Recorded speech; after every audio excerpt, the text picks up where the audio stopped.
এখন আমন ধানের মরশুম, সবাই আপনারা আমন ধান রোয়া করবেন, কিন্তু জানেন কি, কয়েকটা কাজ যদি আপনারা করেন একেবারে ধান চাষটা সুন্দর হয়ে ওঠে। এক নম্বর হচ্ছে বীজতলার একটা ছোট্ট পরিচর্যা। বীজতলা থেকে চারা গাছটা রোপণের 7 থেকে 10 দিন আগে আপনি যদি ওখানে ট্রাইকোডার্মা ভিরিডি বা আসাং সিউডোমোনাস এই দুটো মিশিয়ে স্প্রে করেন, সাথে নিম তেল, শুধু এই কাজটুকু করুন।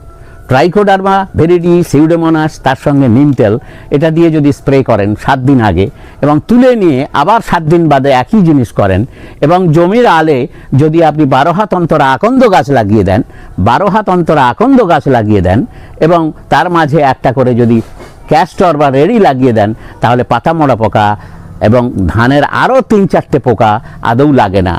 সুতরাং আকন্দ থাকলে পঙ্গপালও লাগে না।